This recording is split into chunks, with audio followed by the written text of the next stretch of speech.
ನಮಸ್ತೆ ಟಿವಿ 20 ಕನ್ನಡ ವಾಹಿನಿಗೆ ಸ್ವಾಗತ. ಪುರಸಭೆಯಿಂದ ಪಟ್ಟಣದ ಹಲವು ವಾರ್ಡ್ನಲ್ಲಿ ಕಲುಷಿತ ನೀರು ಪೂರೈಕೆಯಾಗಿದ್ದು ಕುಡಿಯಲು ಬಾರದ ಸ್ಥಿತಿ ನಿರ್ಮಾಣವಾಗಿ ಸಾರ್ವಜನಿಕರಲ್ಲಿ ಆತಂಕ ಸೃಷ್ಟಿಯಾಗಿದೆ. ಸರಿಸುಮಾರು 50,000ಕ್ಕೂ ಅಧಿಕ ಜನಸಂಖ್ಯೆ ಹೊಂದಿದ ನವಲಗುಂದ ಪಟ್ಟಣಕ್ಕೆ ಅಣ್ಣಿಗೇರಿ ರಸ್ತೆಯಲ್ಲಿ ಇರುವ ಚೆನ್ನಮ್ಮನ ಕೆರೆಯಿಂದ 8 ದಿನಕ್ಕೊಮ್ಮೆ ಕುಡಿಯುವ ನೀರು ಬಿಡ್ತಾರೆ. ಆದರೆ ನಿನ್ನೆ ಸಂಜೆ ಹಾಗೂ ಬೆಳಗಿನ ಜಾವ ನಗರದ ಗ್ರಾಮ ಚಾವಡಿ, ಹಳ್ಳದ ಓಣಿ, ಕಳ್ಳಿಮಠ ಸೇರಿ ಹಲವು ಓಣಿಯಲ್ಲಿ ಪುರಸಭೆಯಿಂದ ಕಲುಷಿತ ನೀರು ಸರಬರಾಜು ಮಾಡಲಾಗಿದೆ. ನೀರು ಕೆಟ್ಟ ವಾಸನೆ ತುಂಬಿದ್ದು ಬಳಕೆಗೂ ಕೂಡ ಬಾರದಂತಹ ನೀರು ಬಂದಿದೆ.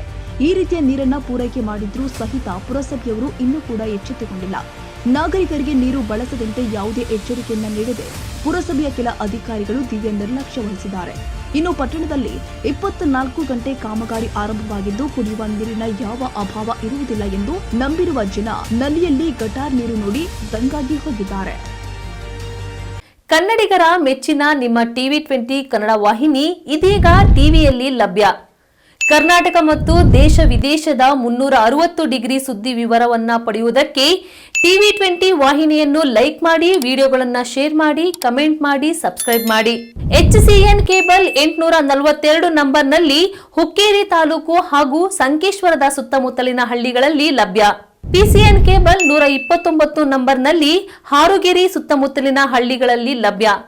ರಾಯಬಾಗ್ ಡಿಜಿಟಲ್ ಚಾನೆಲ್ ಕೇಬಲ್ 80ನೇ ನಂಬರ್ನಲ್ಲಿ ರಾಯಬಾಗ ತಾಲೂಕಿನ ಸುತ್ತಮುತ್ತಲಿನ ಹಳ್ಳಿಗಳಲ್ಲಿ ಲಭ್ಯ. UDCN ಕೇಬಲ್ ನೆಟ್ವರ್ಕ್ ಉಗಾರ ಸುತ್ತಮುತ್ತಲಿನ ಹಳ್ಳಿಗಳಲ್ಲಿ ನಿಮ್ಮ ಟಿವಿ 20 ಕನ್ನಡ ವಾಹಿನಿಯೂ ಲಭ್ಯ.